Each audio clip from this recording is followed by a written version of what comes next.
Despite a rough launch thanks to chip rarity and underwhelming launch lineup, though compared to Switch 2's lineup it was positively glorious, and being as big as a refrigerator, the PS5 is played by millions of people across the world every hour of every day. Some of you may even be watching this video on a PS5 right now.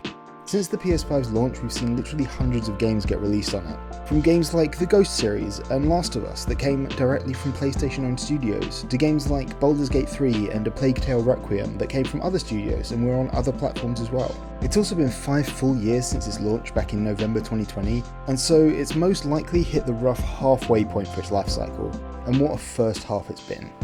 Welcome back to Other Pixel Games. I'm James, and today we're going to talk about 5 games with interesting designs that were released on the PS5 in the first years of its lifespan.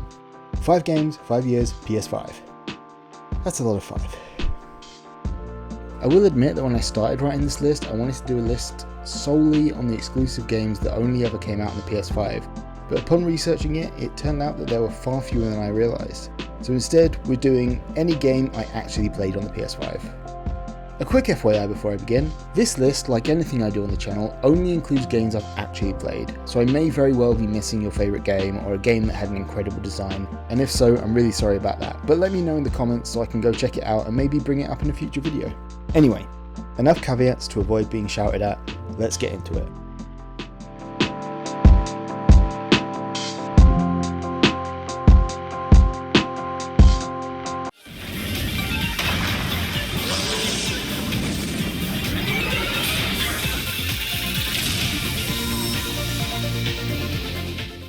I absolutely love Astro's Playroom, and based on the fact that it's technically a tech demo for the PS5 and has a full game sequel called Astro, I'm guessing that a lot of you did as well. But just in case you've never heard of it, Astro's Playroom is a 3D platform in the style of 3D Super Mario games. In fact, it's so similar that many people have suggested that it, or at least its sequel Astrobot, is a direct rip-off of Mario Sunshine. A point that I understand but don't agree with. But it's not just all of those things. It's also a love letter to the PlayStation ecosystem. Between its use of PlayStation hardware as its collectibles and its little Sony character-inspired bots to find throughout the game, it reminds us of all the fun we've had with PlayStation over the past 30 years. It's an incredibly fun game, but if it was just fun then it wouldn't be on this list. It had to have some sort of design choice that I think makes it stand out, and that choice is the way it utilises the DualSense controller. When I first played this game, I was blown away. The feeling the haptic feedback gave you, the use of the adaptive triggers, it was all revolutionary. When you walk through the rain, you can feel it pattering down in your hands. Not just a light buzz, but it feels like it's all over the controller. When you fly through the air, you can feel it rocking the controller and blowing through you. Giving the triggers multiple stages gave the player such precise feedback, it made everything feel so much smoother. Yeah, that was the point of the game, being a sort of tech demo, but I can list on one hand the number of games that use the DualSense to its potential the way Astro's Playroom does, and one of those games is Astrobot. It's a real shame that more games didn't embrace the DualSense, and I can only hope that they do in the second half of the PS5's journey. There's also another reason that this is on here, the reason that it's here instead of Astrobot or one of the other games that utilised the gamepad well, and that's because of the business decision to put it onto your console when you bought it. Many consoles put something on there for you when you get it, but no other game since Wii Sports has gotten people as hyped to play the console or so thoroughly shown off what it can do.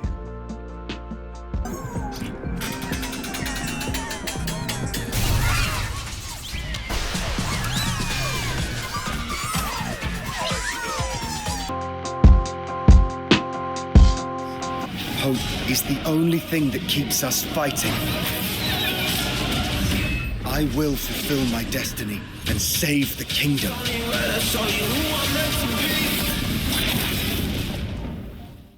For many people, the Metroid series or the Castlevania series are the games that got them into Metroidvanias, which makes sense since they're where the name comes from.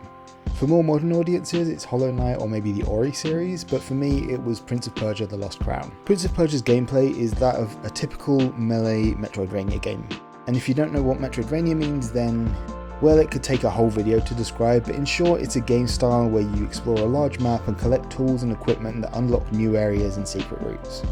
Like most Metroidvanias, but not all, Prince of Persia is a side-on melee-focused game, but where it differs is that it's much more cinematic than other games of its ilk.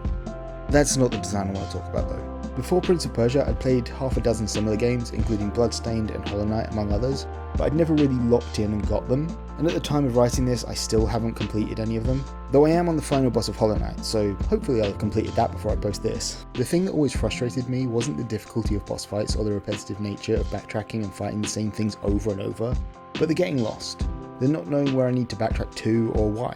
I might have just picked up the exact tool that I needed to use to get past that spot that I saw 3 hours ago, but I'd have absolutely no idea where that spot was. Some games like Hollow Knight would allow you to put markers on the map, but even then, by the time I found what I needed, I'd have no idea what the marker meant, except maybe I couldn't do something here. What Prince of Persia did that I think was genius was add the ability to take a screenshot of whatever you're looking at and add it to the map. It sounds so simple, but oh my god is it helpful, and 5 kinds of genius.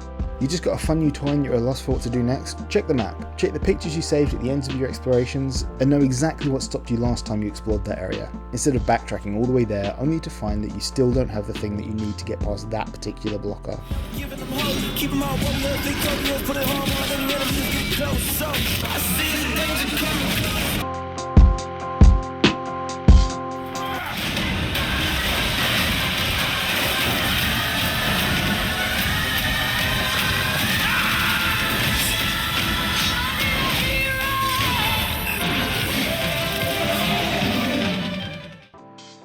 Considering Sony Pictures' terrible record with good Marvel movies, it's a genuine surprise and delight that the track record of Marvel video games on the PlayStation is so stellar, at least since 2018.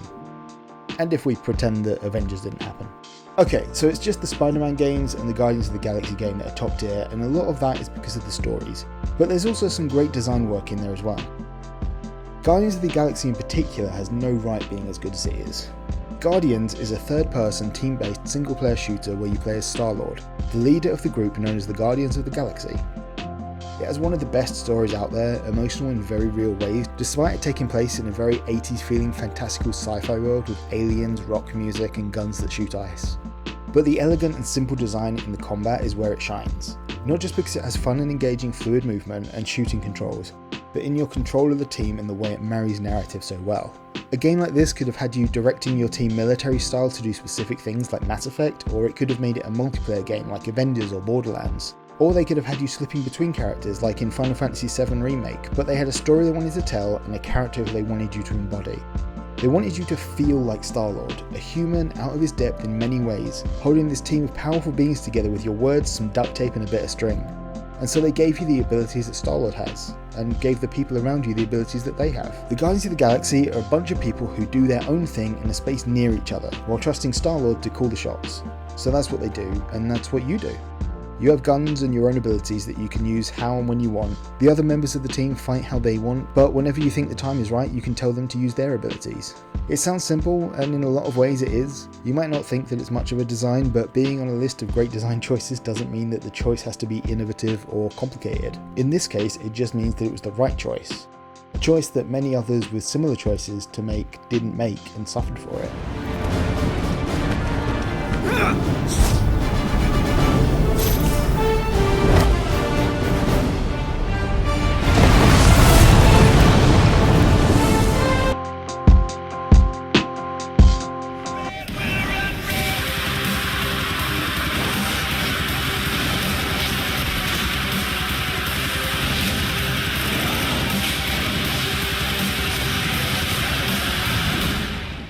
Outriders came out with mixed reviews, so much so that despite enjoying it and completing it, I'm never sure if I should be giving people a caveat that I know it's not perfect when I recommend they look at it for design purposes. In case you're unaware, Outriders is a third-person, class-based sci-fi co-op looter shooter that gets compared to Destiny a lot. Set in a far-flung future where the characters have been forced to leave Earth and go to a new planet that they believe is safe, only to find that it's changed since they left. It has one of the most interesting twists of a game that I've ever seen, something that I've thought about a ton before and after playing it, but we're here to talk about design, not narrative.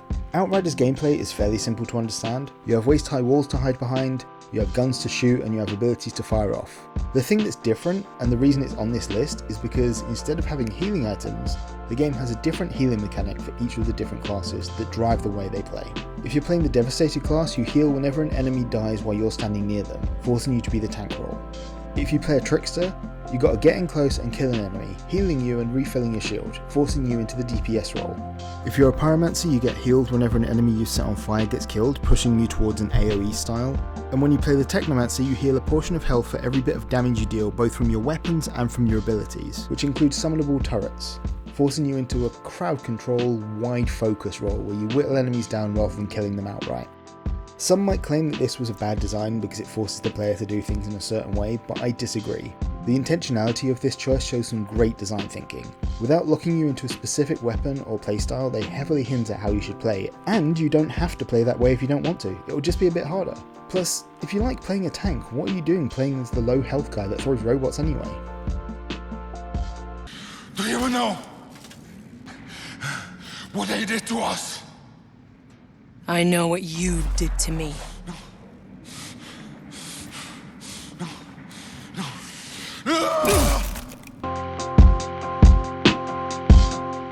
Before we get into the last one, here's a couple of honourable mentions. Marvel's Spider-Man had phenomenal traversal that was so good that I never used fast travel in my entire first playthrough. The design choice to make sure the webbing used real physics was great. And Last of Us 2 Remastered's roguelike mode was such a great choice, not necessarily from a design perspective, though it was a great addition, but from a business perspective. When I heard that a Last of Us 2 Remaster was coming out, I scoffed at it, genuinely annoyed that it existed, but because of that new mode I bought it anyway.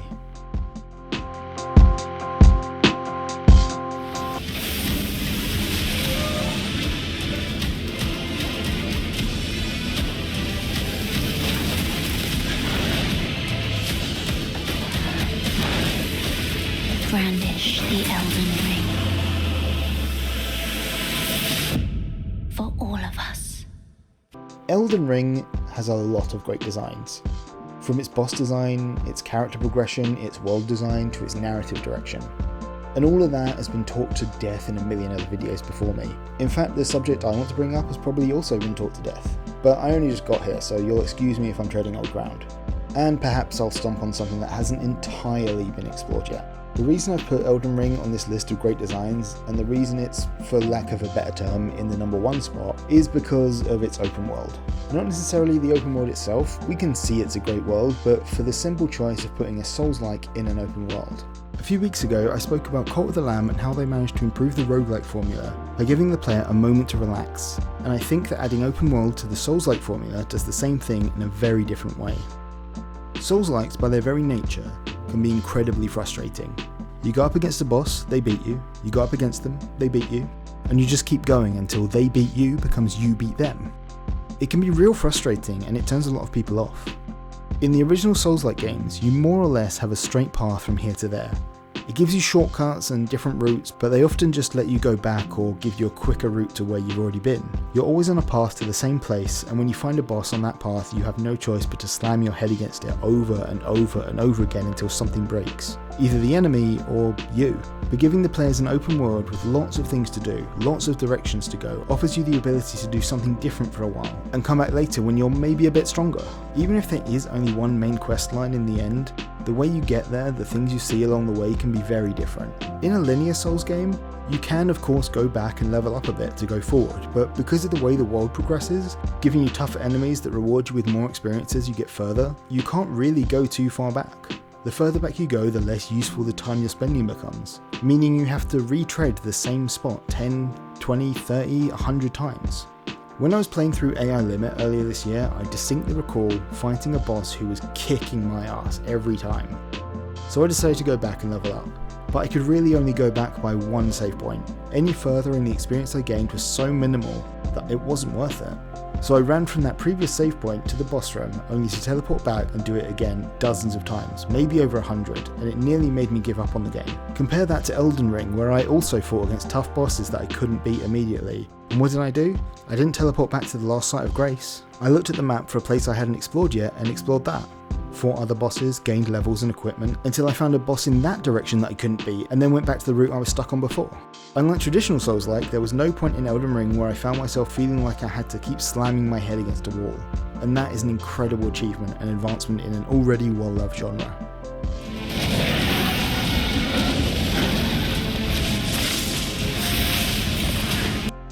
So those were 5 games from the first 5 years of the PS5 era that had great design choices.